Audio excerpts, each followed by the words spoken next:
I'd like to ask Malcolm Atherton from PR Newswire to come up to introduce his panel. And that panel is going to speak, I don't know if I'm going to get this to stay. That panel is going to speak on mobile's impact across the business enterprise. And could the panelists come forward as well? Hello, everybody. Let me get my mobile device situated here. Hello, panel. Hello. Hey, Malcolm. Hello. Good. Well, thank you all for coming out today. What an exciting topic this is. I think what we'll do to start off is I'm going to start down with Mr. Jeff Cummings from United Rentals, and we'll go down and do an introduction. I'll introduce myself, and then we'll get into the conversation. One thing that I do ask, as Charlie mentioned, is please feel free to ask questions. This is a safe zone. Nobody's going to ridicule you. There are a lot of questions around mobile, especially how it works in with your business objectives and business efficiency. So please feel free to be very active. So without further ado, Jeff, please introduce yourself, and if you would, give us one way that mobile has really started to impact your business life over the last year or so. Okay, sure, thanks. Good afternoon, everybody. My name's Jeff Cummings. With United Rentals. We're the largest commercial construction equipment rental company in the United States. We just merged with the company I actually was with 4 months ago, which was RSC. So a lot of change, if you can imagine, when the two biggest companies in their space get together. With RSC, we had started a couple years ago with introducing Salesforce.com to our team. We had about 700 outside salespeople across the country. Now we have about 1,400 with the new organization. About a year ago, we decided to, actually almost as a complement to investing in Salesforce.com, we wanted to introduce iPhones to our group to make sure they had access to all the great data and the information that was in Salesforce. So it kind of became a byproduct as we started to create our mobile vision, if you will. Our company was all basically BlackBerry, except for our salespeople who had flip phones. So it was an interesting conversation with our IT group on why we wanted to merge away from BlackBerries and go to something like an iPhone. They just didn't understand why we'd want to do that. But when we start talking about mobile apps, we start talking about training through videos and so forth, you really start to distance yourself from what the BlackBerries could do for us. So anyways, long story short, that's how we got introduced to the mobile piece of this, and have done a lot of things since, and be happy to tell you as we probably go through today. Excellent. Thank you. Steve? Hi, everybody. My name is Steve Phillips. I'm Chief Information Officer at Avnet. We're a global technology company. We distribute technology to over 70 countries across the world. Our revenues for the last fiscal year just closed just about $25 billion a year, and we're headquartered here in Phoenix. So I get to look after, so as we think about the subject of mobility, I'll be honest with all of you, I know nothing about marketing at all. You've probably all forgotten more than I've ever learned on my 10-hour course when I was 18 years old on marketing for beginners. But I do know a little bit about enterprise IT. And something that a lot of IT organizations across the world have actually been struggling with for the last few years is how do they adopt from, when you think about sort of end-user devices, historically those are things that sit on desks that live in offices, and you go to the device. And of course with the advent of mobility solutions, that's not true anymore. The device goes with you. There's a whole bunch of challenges that come with that, such as security of data, reliability, integrity of data, etc. And we've done quite a lot of work over the last few years to make sure that as we arm our salespeople, arm all of our people with the tools they need to go out to the field to do their jobs, that they can do them in a secure way, they can do it in a reliable way, and they can get all the capabilities that they need to do their job effectively. So I was intrigued by your comment there, you know, when you were just talking about your IT team moving from BlackBerries to iPhones, and, you know, those IT guys, eh? Oh, yeah. Yeah. So about 3 or 4 years ago, my IT guys came to me, and they were getting frustrated with that discussion because historically, mobile devices, we'd have supported Windows devices and BlackBerry devices. And the Apple iPhone comes out, and everybody wants an Apple iPhone. It's a fantastic device. And we were spending all of our time sort of certifying our security, making sure we could support it. And we had a discussion one day. I had a discussion with our CFO, our Chief Financial Officer. And we adopted something that we all now know is bring your own device. So bring your own devices. You don't get a company-issued phone at Avnet. We have no company phones, no company plans. You go buy your own. And we have an allowance system, so people can, they get a certain fixed allowance, but they can buy whatever phone they want. They can go to whatever carrier they want, and we give people choice. So, it saved us a bunch of money, by the way. We saved about 30%. When we went to that policy, we saved 30% of our mobility expenses. Terrific. And we'll get into that when we talk Absolutely. about the business efficiencies of moving to mobile. And we already feel like we know you. Yeah, I can only say that, in addition to what you just saw about the mobile apps that I ran for IBM, I came before that from Nokia. So you can imagine, the transition and beyond the fact that, it's a company dedicated to, like the largest company in the world for mobile, simple things like we didn't have any landline. Employees only got a cell phone, and that's your lifeline for everything. So when I moved to IBM, for example, that was completely not there. There was no cell phones. Everybody's using landline and instant messaging. The same time that I just showed you that app, that's the way of communicating. So it's kind of interesting in, culture and how mobile is affecting the business for employees. Terrific. Thank you. My name is Malcolm Atherton with PR Newswire. For those not familiar with who we are, we're partnered here with our parent company, United Business Media. We're thrilled to be worldwide partners of these tech marketing summits that are going to begin. PR Newswire is a content engagement company with a focus of servicing the needs of private and public companies worldwide. And as the panel topic says, we're going to be speaking of mobile's impact across the business enterprise. And we're going to break that into 3 different sections. So as you think about this, there may be sections that are more relevant for each of you, but we're going to break it into mobile as a technology that has an ever-increasing impact on business personnel and IT systems, mobile as a sales tool that better equips your sales team for success, and mobile as a marketing tool. So we're not necessarily going to segment, but as you think about what questions you may want to ask, you can think about those 3 different areas. So starting off, in 2010, there was an Aberdeen study that came out that said 15% of organizations who participated in this study had a mobile marketing initiative. In 2011, that percentage rose to 42%. It was a 28% increase in adoption in 1 year. If we follow that trend, we might say that when the study comes back out again in October, we might see something closer to 70. So my question to the panel, can we now safely say that we are in the post-PC era when we're talking about mobile efficiencies and mobile inclusion with business? Well, I'll throw something out there. Sure. I think it kind of goes back, at least in our world, to how do you truly define mobility, right? And I'll give you a great example. As I mentioned, our 2 companies merged here in the last so many months, and we had what we call the CRM bake-off. They had a CRM tool, so did we. So we spent a day and a half with a number of folks in a room that says, gosh, at the end of the day, we have to decide which one of these go away and which one we adopt going forward. And one of the first things we did is we had partnered up many years ago with a company called SLR, Sales Leadership Roundtable. And I would highly recommend looking at their website. We went there and it said, here are the main goals that a world-class sales organization basically have in common. Here's what they do. And so we took a lot of those functions and started off our meeting with, knowing that it was going to be kind of us against them through this conversation, is if we could all agree that these are the main things that a world-class sales organization does, then at least we're at a common starting point that says which CRM program actually has these in it. And when we got down to the mobile piece, it was interesting because my counterparts on the other side of the table said, oh, don't worry about the mobile piece. We already have that. And I said, well, how would you define that?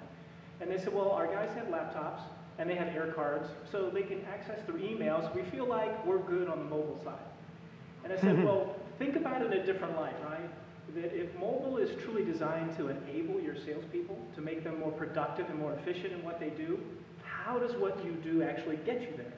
And so when we talked about some of the cool things that we had in place, where basically our guys just talk into their iPhone and it applies that call comment right into Salesforce.com, or where they just take a picture of the business card and it sucks up that contact information into Salesforce.com. These are the things that we thought truly define mobility and allowing our teams to be more productive, because you're less about the administration part of what they do and much more about do this one thing, have the byproduct of it be what happens, and not you have to go spend the rest of your evening at home during dinner typing in all your call comments of what you did during the day. Because if that's the case, we're missing the whole piece of really what I think the benefits of mobility bring. So that's why I say, Matt, I think that definition is different for every company. Sure. But there's no doubt when you start to leverage those things, it's always fun because when you start talking about those things within our meetings and so forth, everybody gets excited and go, well, yeah, I want that. But until you really know what that is, it's hard to say, are we there yet? Because that's an ongoing evolution of how that continues to change, I think, as well. Yep. And Steve, you mentioned that AvNet has become very device agnostic. Yeah. So people can have whatever device, but they are encouraged perhaps to go out and purchase a device. Do you find that the devices that your employees are going after are smartphones, and do you find that they're more actively engaged in virtually discussing AvNet out in the field to help further the brand from many more sources? So maybe a couple of facts or figures here for you. So as you asked the question, are we in the post-PC period? So I'm thinking about sort of an AvNet within the US. Within the Americas, we have about 7,000 employees. And about 40% of those employees are all connected up to us via a mobile device. So 40% of our employees have said, yes, I've gone out and I bought myself a smartphone or an iPad or something like that. So I also, 40% is terrific, it's significantly up on previous years, but it also says we've got 60% of our employees are relying on their PC today. So I don't think we're quite in the post-PC period, but I think we're getting there, and I can see a day in the not too distant future where when employees come to AvNet, they won't automatically be given a laptop. Perhaps they'll be given an iPad or a tablet, or they'll be given a smartphone as their standard working tool. We'll see how that progresses. Maybe just a comment there as well. We have this device agnostic policy. So if you'd come to AvNet 5 years ago, we'd have been 100% on our smartphones, Windows or Blackberries, similar to many companies. So today, 60% of those employees are on Apple devices, as they voted with their feet. Just over 20% are on Android phones. Only 18% are on Blackberries today. And that would have been the dominant platform a few years ago. So opposite, right? You got it. And Shlomi, I don't want to go there on Nokia. Yeah.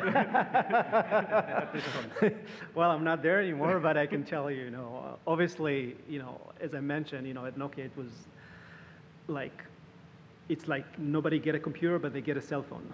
And every year you get a new model that's come out. Everybody is chasing each other to get the latest and greatest. So yeah, absolutely. But IBM is a little bit different. I mean, they don't have this, they have a mobility initiative at the corporate level that try to integrate mobile to all employees, but it's not that well implemented yet. It's just, it's doing its first stages. But that said, when you're talking about your question about where we're going, beyond the PC, so at least on the sales side, I know that 2/3 of our sales force, for example, using texting with their clients, which is phenomenal.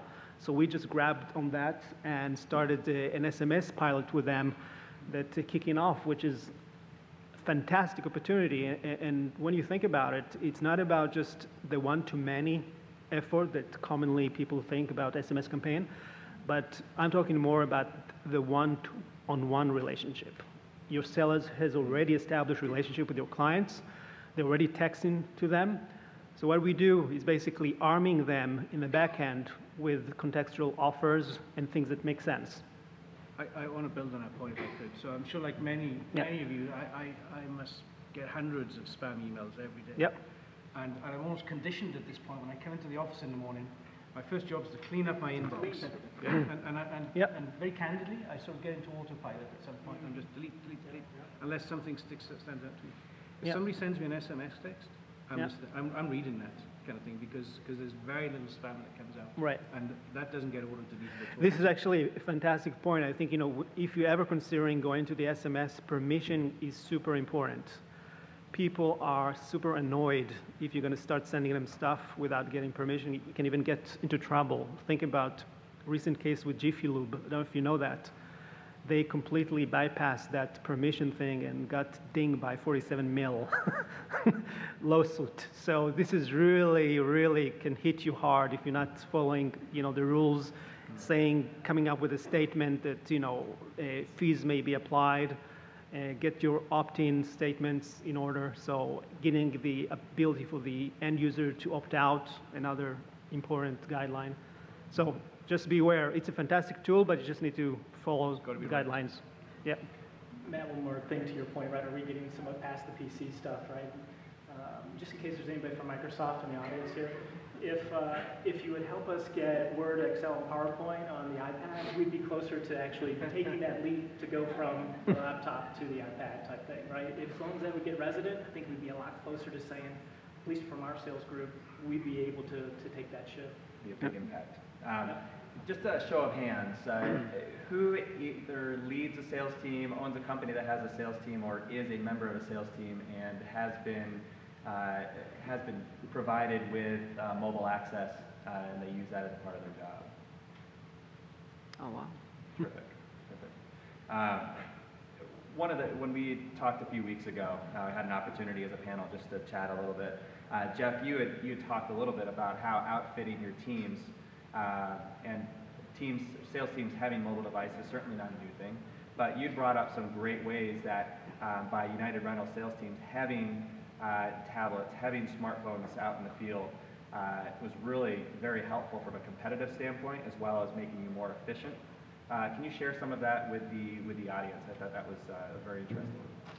Yeah, if I missed something, remind me what we talked about. But yeah, so we actually built some internal applications that we shared with our team. So when they're in front of a customer, how they could quickly pull up a spec and then just email that spec right to them, right standing in front of them.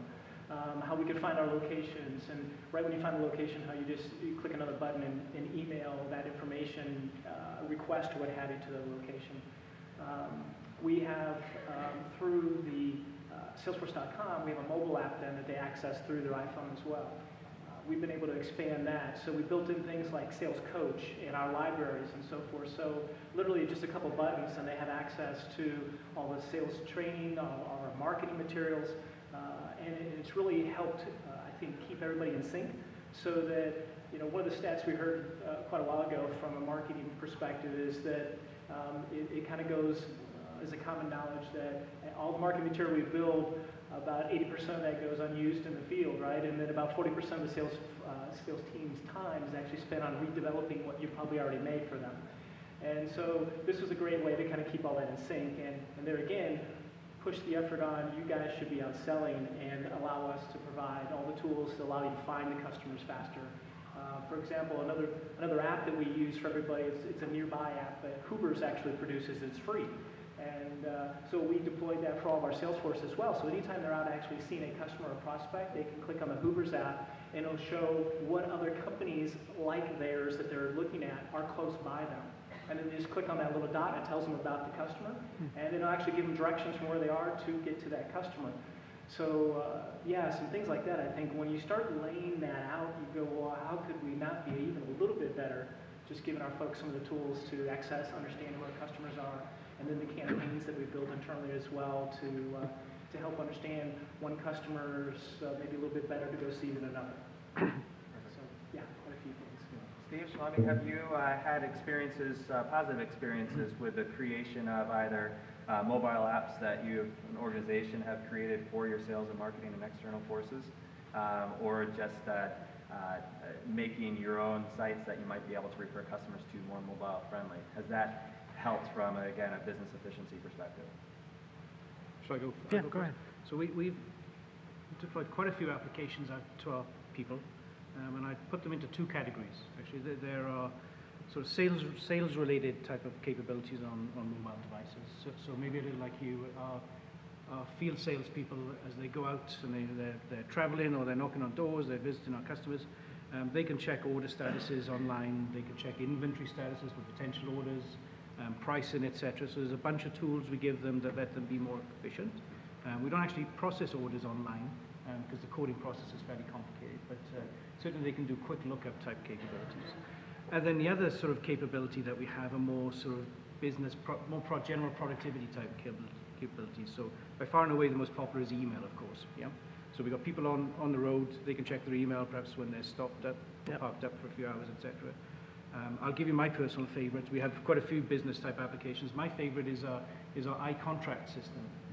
I have to sign a lot of contracts at Avnet.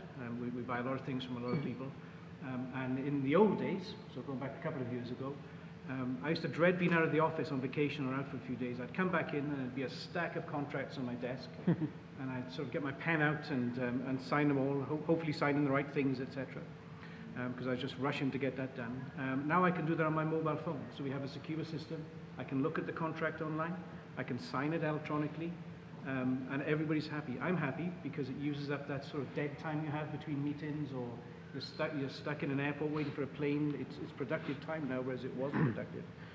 Frankly, the vendors are happy because they get their contracts through faster.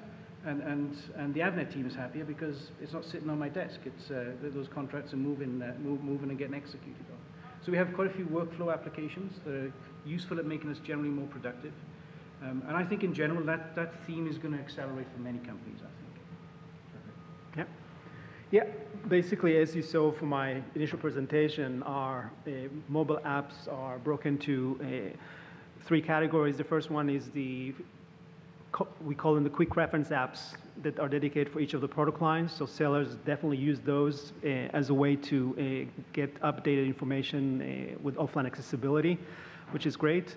The other one, which is available to any IBM employees, these are all the collaboration that you saw, same time instant messaging, access to the intranet, capability to go into our blue pages, which is basically our directory of people. So lots of great dedicated apps that we have for that.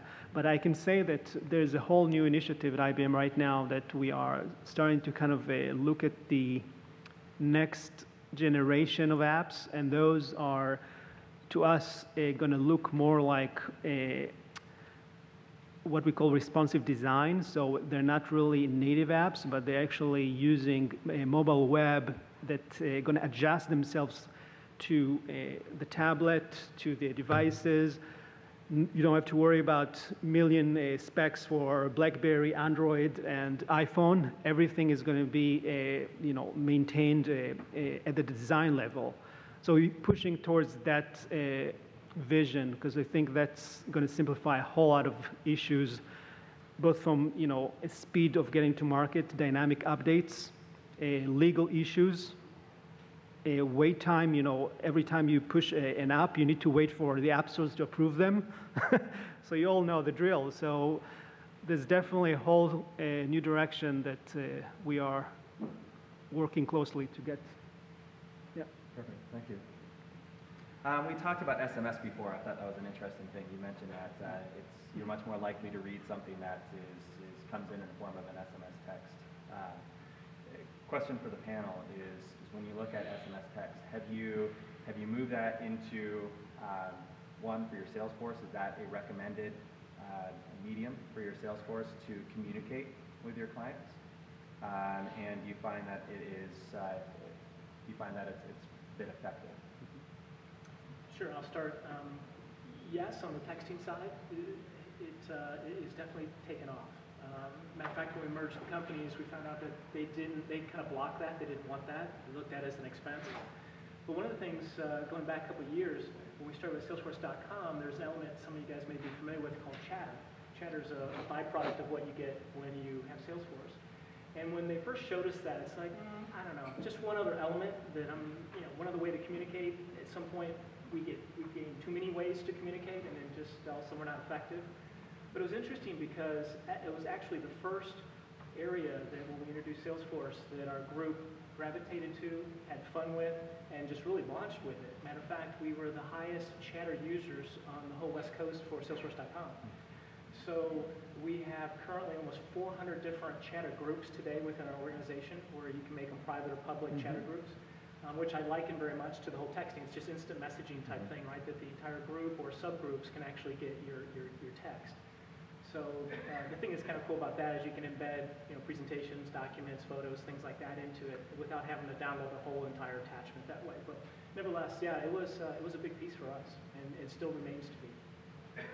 So when I think of texting, I give my example earlier on, I'd be cautious about using it as a marketing tool, I'll be honest with you. So I think of Avnet, we're a B2B company, not so much a B2C company.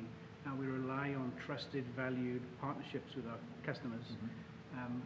So when I give my example, I'm thinking of myself at the other side of that dialogue as a customer. And I think if I get a text from a supplier or a partner, that feels, that person's gone to some effort in that feels intimate.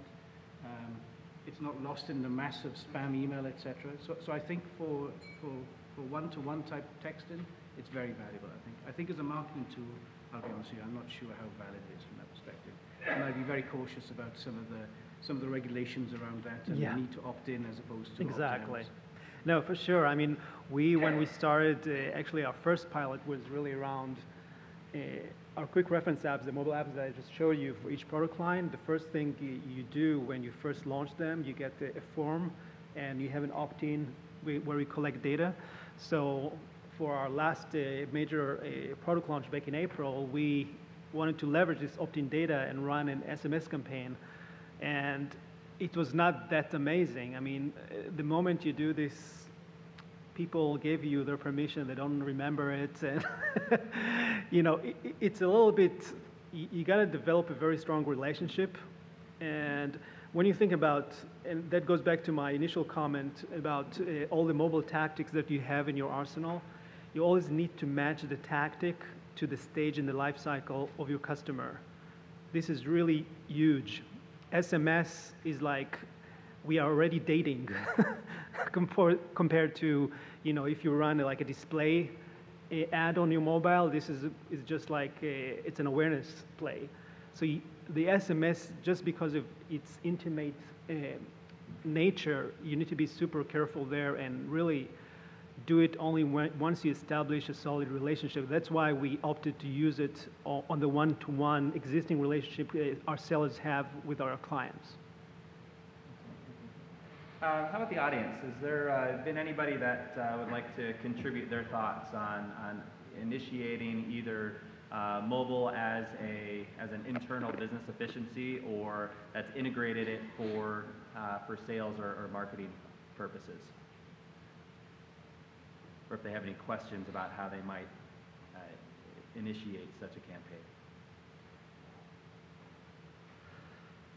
Yes, sir.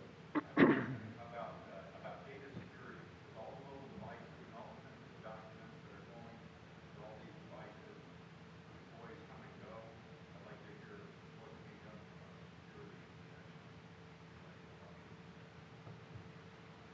Can I just pile onto that and then ask Steve to also address, how do you deal with the person that leaves that has these attachments? That's a great question, Steve. That's linked.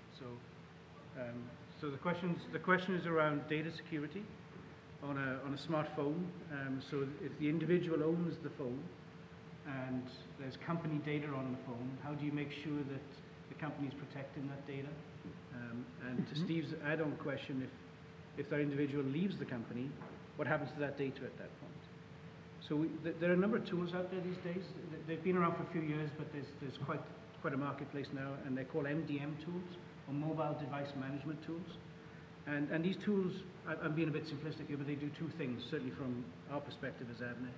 One is they separate personal data from company data on a smartphone, and the company data is always encrypted, so it's always secure. So there's a sort of a secure connection, and when it's resident on the phone, it's secure, so that addresses a fundamental security problem. And then, Steve, to your follow-on question, when that individual leaves, we issue a clean instruction which wipes all the company data off that phone. So you can make sure that when your salesperson leaves, they don't leave with all of your customer information. Yeah. And by the way, if you're interested, I'd be happy to chat later on and perhaps talk about some of those companies that provide those kinds of services. Yes. It seems like everybody and their brother is introducing or saying they bring their own device solutions, secure devices, remote lights, all that kind of stuff. And I'm just wondering, how do you as a business decide which tool to go with? Do you go with this big name like IBM? Do you go with, VAR, somebody more local?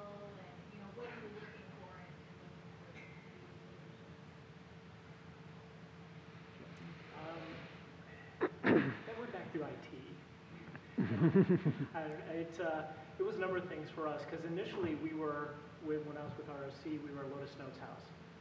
So, All right. you know, we were one of the 5 people, I think, that companies still had Lotus Notes. No, I'm just kidding with you. But that added actual different levels of complexity to do that, because it obviously wasn't as many programs or tools to work with some of the company coding and the security issues that are around Outlook.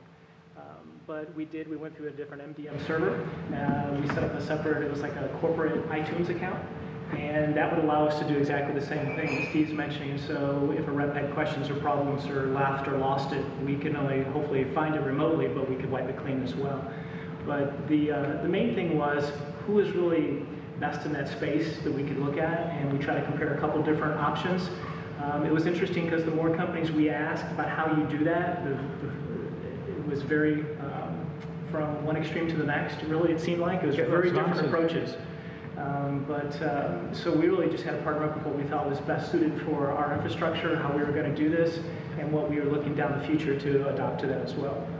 So we went into the channel and we used some value-added resellers, and the reason we did that was we don't want, you know, to be tied to a particular technology, or, you know, every problem is around fixing this particular piece of software, etc. So what we like about the VARs is they'll bring technology to the table, but they can also bring security audits to the table, and so there's a breadth there that we like that makes sure that we're putting a solid solution in place rather than one that may be a bit fragile and not quite holistic enough in its view. Yeah, in the back, yes. What sort of metrics are you using to judge the effectiveness of your strategy, mobile strategy? I can talk about that. I mean, again, it really depends on what tactic you start with. So if we take, for example, you know, mobile advertising, so obviously there's mobile search, there's mobile display, and at the minimum, you need to look at it obviously from business objectives. Is it an awareness play or is it a demand generation? So obviously, if you start with awareness, you know, you start with a business model that it's most likely going to be on a CPM basis. So you start, the way I like to address, and this is the same approach I'm also applying for social, is really to map your entire sales funnel. And at the top, you know, you put your awareness KPIs, and this could be, in this case, in display advertising, you know, your impressions that was exposed to your users. You go down a level to your what we call reaction, you know, how many people actually clicked on those banners. You go down into one level down, which is how many people actually landed on your website. So this is your web analytics doing the work for you, tracking, you know, the landings. And then you go one level down, which is, again, since we're all in a business-to-business environment, you know, I'm talking about demand gen campaign. So maybe the campaign was based on a white paper or some kind of other gated assets that people needed to register for. So at the bottom, you got your registrations, which is really the, you know, the lowest element in your funnel to see if the campaign was effective. If you are even more sophisticated, you can tie your registration all the way down to the final sale. But it's a whole lot of challenges depending on the complexity of your system. So this is just one example. It really depends on the tactic. But I would recommend you to go through that funnel exercise regardless. So we do something similar. We look at traffic coming in and what the sources of the traffic are. We don't try and try back to sales directly, because of course people can just be shopping coming in from their mobile device. And maybe they buy through a different channel, sort of thing. So we look at traffic from a market perspective, and you know how much the share of all the traffic comes from initially from a mobile device. From an internal sort of efficiency or productivity point of view, we've struggled with calculating hard ROIs, I'll be honest with you. We did some analysis, and it says how many sort of minutes a day our salespeople save, but you know so they're more efficient. So maybe they work less time in the night, sort of thing, catching up on their work or something. So it's internally it's a soft productivity gain, I think. But I think it's always become an expectation that as a company, you do have mobility solutions for your employees. Maybe it's a little like email was 15 years ago. It was very hard to put a return on investment around email 15 years ago, but it got traction, and hopefully we all improved our productivity as a result of it. Absolutely, I agree. I think our slogan's been being in front of the right customer at the right time with the right message, and so we track what the customers are clicking through, but from our vantage point, probably more importantly, do the salespeople think that what we're sending them is valid and valuable? Is it hitting the mark? Or we send them a bunch of things that they're trying to follow up on that perhaps in their view may not be time well spent? Or do we actually know the opposite? So when they click on something and they tell us, because we can see the full cycle through campaigns that we run through Salesforce, for example, they can tell us, this is when I got it. We can see what they did. We can see if it was initiated from a website or whatever, did they click through it? That becomes part of the history then from that customer. And then we see exactly what the sales reps did with it and when they did it and how they marked it as productive or closed won, closed lost, or whatever the case may be. So to kind of see the full circle of that, we don't see the dollar amount of what they sold per se, Yep. but we see how valuable they said, here's what the leads and or that approach was for them. Do you find that it's easier now to get in front of the right customers with the right information now that they don't have to be at their desk, they can just... Yeah, no doubt. It is, you probably have 1,000 different ways, to your point, on how you try to track ROI on these different things. And one of the ways that we looked at it is a year after we had implemented Salesforce.com, and we were able then to holistically send what we would consider more qualified leads to our reps. Then we went in to measure the number of new accounts and so forth that our sales team was opening, and then the dollar amounts of those new accounts, what they were generating. And there was about a 30% increase in what those new accounts were generating in 1 year to the next. And in an economy that wasn't really growing at that extent by any means. So we look at it a number of different ways, but that was one that says, yeah, I mean, to your point, you can slice it up 1,000 ways, and then you can say, oh my gosh, my team's they just gain 5 hours during the day, but it doesn't mean they're spending that time selling either. Yeah. So, it's how do we continue to make them more productive in what they're doing with that stuff, and seeing the outcome of these things through that has been very valuable to say, how is this working for you? And then the other thing is we survey our sales team, and actually after we send out the iPhones to everybody, we saw a spike in the number of activities that were created in Salesforce. So we could see, oh my gosh, now because you can access the data quicker and easier, the people are actually using it and entering more things right then when that happens. So we saw the spike in activities. And then we surveyed them and asked them, hey, because you have this now, would you say that your ability to interact with customers is faster? And if so, to what percentage? And 65% of our sales force said, we're able to interact with our customers at least 30% faster than we could in the past. So, yeah, what part of that trickles down into productivity or revenue? Sometimes that is difficult, but to kind of get that benchmark and that rule of thumb and what the users are saying and feeling with it is important to us. So it sounds like, and going back to the gentleman's question in the back, that everybody's metrics could be very different. But it sounds like from the panel that the efficiency, the able to do things on the go, I mean, however you want to assign a dollar amount to that, may be one of the most valuable pieces of that. Yep. Mobile has a lot of different meanings to a lot of different people, and the security question that was brought up earlier, I think, was a good one. And that people, sales employees, everybody having access to a mobile device all the time, I don't think we can get through a mobile and marketing and sales discussion without bringing up social media.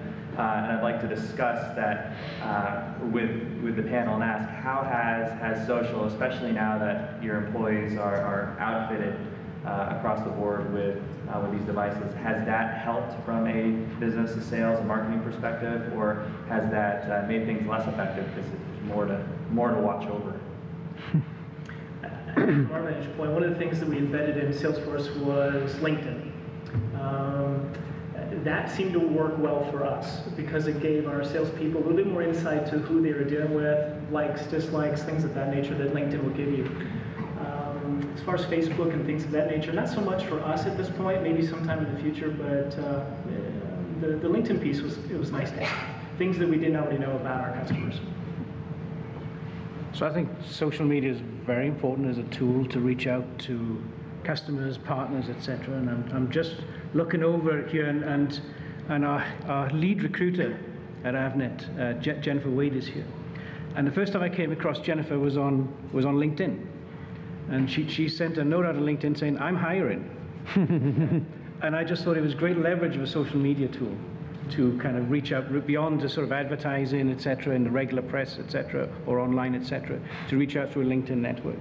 So for example, we've asked all of our IT team to connect up with Jennifer on LinkedIn and spread that network through, because when we want to hire, we want to use our internal networks, et cetera. And maybe you could extend that theme, of course, to our customers. So I think we make pretty extensive use of Twitter, all the regular tools, Facebook, et cetera, use, and we use them pretty actively as tools to connect with our customers and to become sort of intimate and to develop relationships with our customers. What we're looking at right now, and this may be of interest, I'd be happy if anybody has any thoughts on this.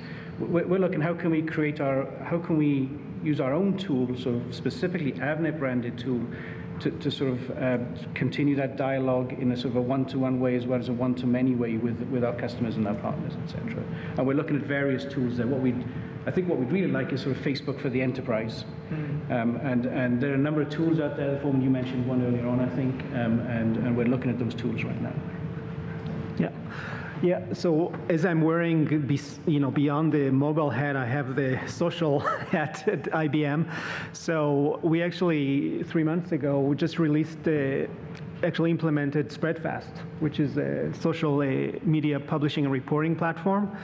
So right now, it's been implemented at the global level across all the core brands. So each brand has its own social business manager that drive that tool, the capability to pretty much proactively push content across all the major social channels. And that platform comes actually with a mobile app.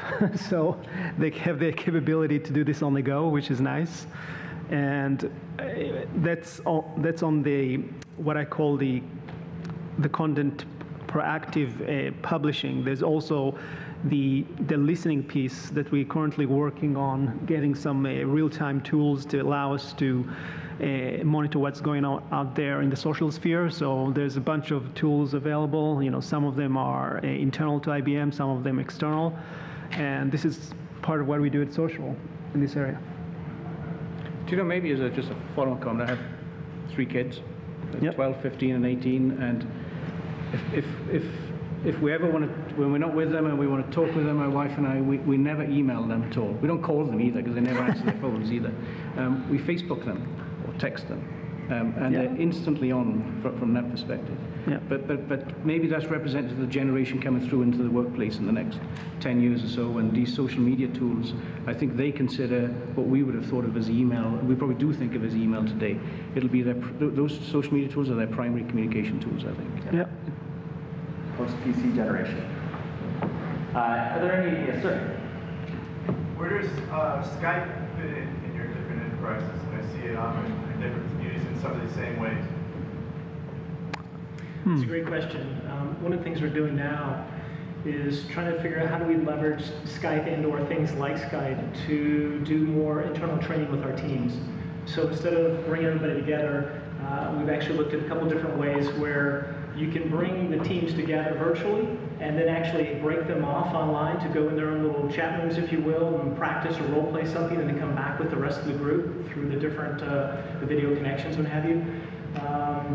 That technology was available for a while. It's just been extremely expensive to do, but I think through Skype and other things like that, we're definitely looking to minimize the amount of FaceTime training you'd have to have and subsidize that with some things like that. We think it's important. Interesting enough, when you get the iPhone, you have FaceTime on there.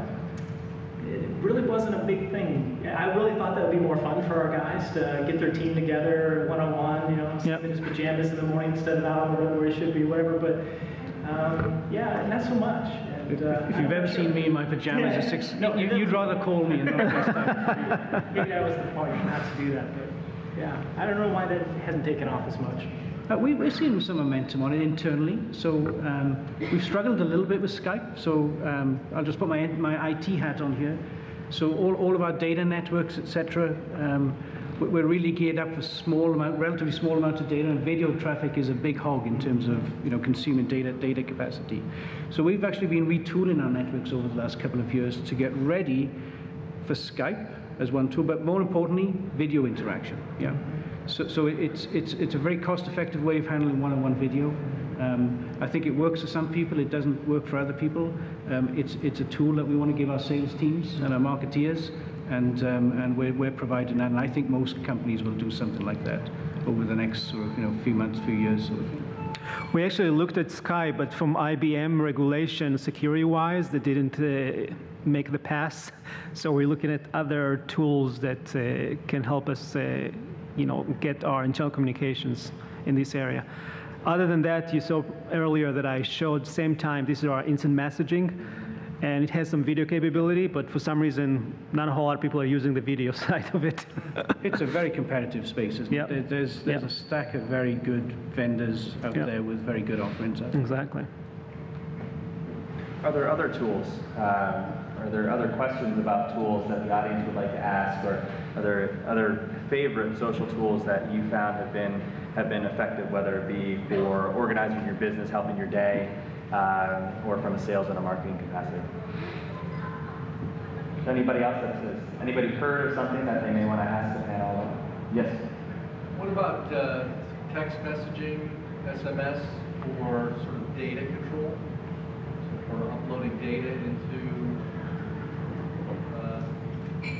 servers. We've done it with healthcare environments, managing nurse on call. And just curious if there have been any explorations. Not sure. We've used a little of that, but to be honest, I think these days we're just using the 3G and the Wi-Fi networks to communicate that. So I think to your question there around texting to send data, it's very reliable. It always works, but it's very low bandwidth, so it's very slow to operate. I believe anyway. So we have used it in the past, but I'd say we're moving away from that now, more to just the 3G, 4G, LTE type stuff. From a usability perspective, you mentioned a little bit about apps versus mobile-enabled sites. Do you have is there a preference in app development, or just making sure that you're developing your existing online platform so they're accessible from a desktop as well as from a variety of different devices? Yeah, I think there's a whole lot of debate right now that's going on. It's really about native versus HTML5 and this whole promise of mobile web. And if you look at the articles and what people are saying, it really has to do, literally, the folks that are vying for native apps are really more about the accessibility offline, the usability that at this point is not matching mobile web. So on the upside, the mobile web can give you the flexibility that I mentioned before, that the ability to dynamically update your pages, bypassing the app stores. There's also the issue of discoverability. Obviously, when you go to the app stores, you are in the mercy of a million other apps, and depending on the capability of your app, if it's going to surface. On the other hand, with a mobile website, today, interesting technique that not a whole lot of people use it, but across all the three platforms today, you can basically, if you have a mobile website, you can bookmark it to your desktop. Not a whole lot of people are using this technique because it requires some 3 to 4 steps instructions. But if you can create this interesting unit on your mobile website and instruct people how to convert it, for the user perspective, if you have a blog that's updated constantly, it would look like a mobile app. It's a one click and you're there. So this is one way to kind of circumvent the issue of apps versus mobile web, but it's definitely something that, I mentioned before, the responsive adaptive design. This is another trend right now to, at the design level, design once and let it adapt itself to different platforms. So definitely watch for that as you decide between app versus, also check your traffic. That's another good indicator. See if your traffic is going directly to your website, or is it coming from different links? Because it could tell you a sense of if this is worth replicating. The other thing is mobile website a website should not be replicated one-on-one to the mobile web, because obviously you have a million pages. You don't want to replicate everything. You want to focus on the main things. And this is something that a lot of people think I need to copy and paste my website. So think about all these issues as you think if it makes sense for you to go the app route versus the mobile web. Anybody else like to contribute? For us, if it was customer facing, we were trying to do more of the mobile website version. Internal facing, we try to build the apps that were more giving our people pricing capabilities and things like that. We partnered up with some companies to actually help do the territory optimization and software programs that we then spun off and made a mobile version of that. So our teams could zoom in and out and see their territories a little bit easier and faster, and then do some of the overlays that was important to them. So the app piece seemed to work pretty well for us internally that way. And to your point, customer-wise, we could do so much more if it's a website that just now is allowed to be seen on any type of mobile device as it was. Yeah. So that seemed to work well for us so far. So I think if your question's about, is there any preference over how do you target specific devices, or how do you sort of distribute sort of mobile applications, I think you need to be where your customers are, of course. And that means you've got to go to the app stores, and you've got to put it on your website, and you've got to make your code so it'll run on any platform that's out there. And that's certainly our approach here. I did hear an interesting snippet the other day, actually, from somebody about the app stores. So not all app stores are equal, apparently. And I was talking to somebody with a security background, and this person was explaining how, the Apple App Store is a very secure store. They pay, when you submit an app to Apple, it takes them quite some time before they've satisfied their security needs. And they're happy the app does what it is, and you as if you're presenting yourself as Avnet, you really are Avnet, sort of thing. And his message was, be careful about the app stores. We're all very trusting of them, and we need to be just a little cautious. I want to say that the FBI just last week took down 3 bogus Android app stores that were presenting themselves as Android app stores, and they weren't. They were downloading bad software onto people. Wow. So I'm being Chief Information Officer again now. Just be a little careful there on security, and what you're downloading really is what you think you're downloading. Yes, we have about 5 minutes, so I'd like to open up to questions, and we will start here. Do any of you use gamification strategies for either customer engagement or employee motivation? I didn't hear the total question. Do you use gamification in your mobile apps for either customer engagement or employee motivation? We actually have something that we started at IBM. It's been around for a couple of years now, and it's called Merit Badges, and it basically allows any IBMer to create its own badges, create the objectives, criteria for selection. So we, in our team, what we try to do is create, as part of the social enablement of our local and global stakeholders, we've created a social education called Social U. So as part of every session that we finish up, we finish it up with the action points for the attendees to follow, best practices. And if they follow them, they are entitled to get a badge. And over time, the intent is to create this Hall of Fame, and this way motivate, because one of the challenges we are facing is that, we have 100+ countries, and that we basically categorize entry, growing, and advanced based on their capabilities. And our goal is really to move, social and mobile performance, across the tiers. So we got to figure out a way to get them engaged, and this is our way to start thinking this direction. Yeah. In the back. Yeah, I lost you after by looking at app versus mobile. What do you mean by that? The question, are you asking what's the difference?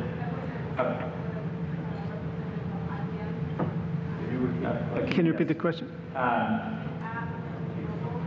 Yes. Can you just define what we were speaking of between usability between either having a mobile app or having a mobily enabled website? Yeah, the difference is a mobile website is when you launch your browser on your device, type in a URL, or if you have it bookmarked, and what is the kind of experience you get. So if there's no mobile optimization to your website, it's going to look very hard to read. Text is going to be small. And if it's optimized, then it's going to look, if you remember, I showed one of the first slides, our basic optimization is really stacking components one on top of each other. So that's one execution of a mobile website.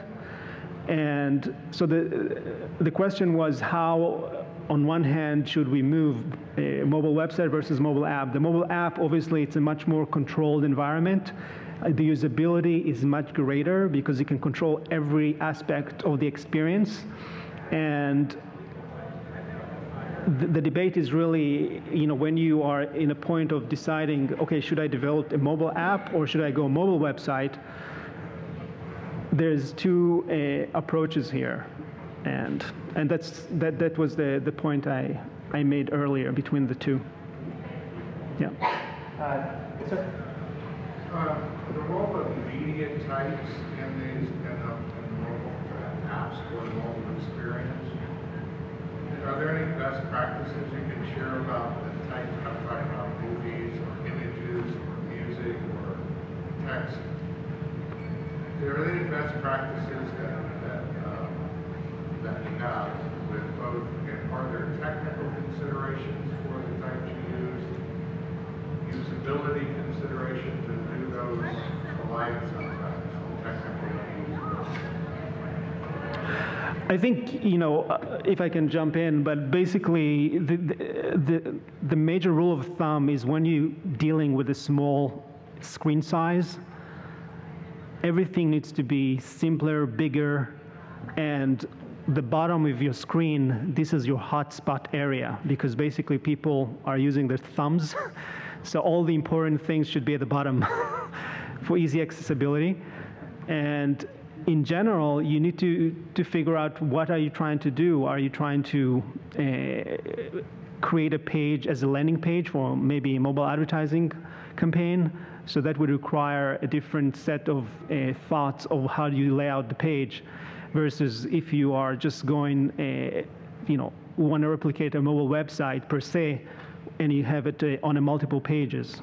But the key thing to remember is that you need to simplify everything, because again, once you hold a mobile device, people like to call it, there's a term called snacking. People don't have patience to read through long body of information, so everything needs to be concise to the point, big size, and that's how you can get traction. If I could just, as I would agree with everything you said, and I would just add on, just be careful about relying too much on video content. Yep. If somebody's accessing their mobile device and they're on a Wi-Fi network, it'll be fine. But if they're out on a 3G network where maybe the signal isn't very good, it can be a very unsatisfactory experience, and customers may just give up and go somewhere else, kind of thing. We'll do one more question. Yes. This could be for all of you, but can you guys think off the top of your head any sites that have been optimized well for mobile that you would recommend us looking and see what they've done to be a good example to illustrate a good mobile site? I looked at yours. I hope you didn't look at ours, because I just looked at ours on my smartphone earlier on when Shlomi was showing off the IBM site. Oh, wow, that is fantastic. Yeah, the mobile web servers that I just showed, this is a very good example, but it took us, it's an investment. We had to work with our agency to develop from scratch.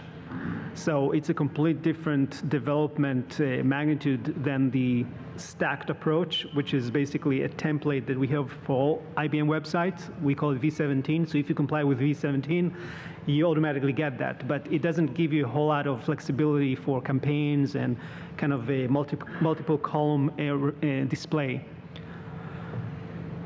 I really like the Amazon.com site. Yeah. They're very good anyway, a very clean user interface, and they've just distilled it down to an even cleaner interface on a mobile phone as well. So I like that site. I hope your experience when you went to ours was pretty good for the mobile. Yours looks good. Yeah, because we partnered up with a company that basically says all of our web interaction kind of goes through them, and they make sure it's device agnostic at that point. Yeah. So it allows us to say everything should be set for whatever device you're hitting it from, Yep. which I think is pretty important. Thank you, everybody. Thank the panel, Shlami, Steve, Jeff.